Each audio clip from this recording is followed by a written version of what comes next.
তো গাইজ ধৰি লওক আপোনালোকে এটা প্ৰগ্ৰাম চাব গৈছে, তাত বহুত ভিৰ, সেই ভিৰৰ মাজত আপোনাৰ লগত যোৱা লগৰটো হেৰাই গ'ল আৰু তাত নেটৱৰ্কো নাপায়। এতিয়া আপোনালোকে লগৰটোক কেনেকৈ বিচাৰিব আপোনালোকেও চাগে জানিব মন গৈছে। যদি জানিব মন আছে এই ভিডিঅ'টো লাষ্টলৈ চাওক।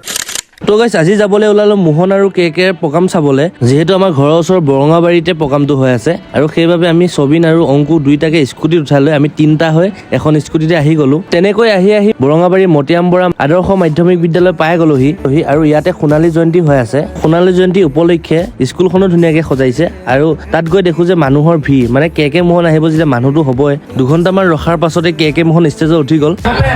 ভাল লাগে হয়নে? এতিয়া কেনেকে ল'লে ভাল লাগে মই দেখুৱাই দিছো।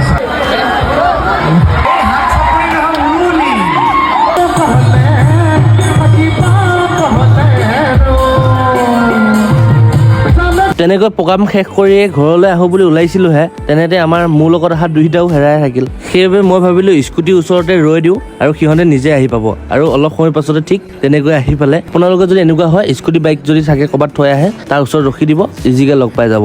আজি মিনি ব্লগটো ইমানেই আছিলে। যদি চাই ভাল পালে লাইক কমেণ্ট শ্বেয়াৰ ছাবস্ক্ৰাইব কৰি দিব আৰু যদি ইনষ্টাগ্ৰামত চাই আছে ফ'ল'টো কৰি দিব।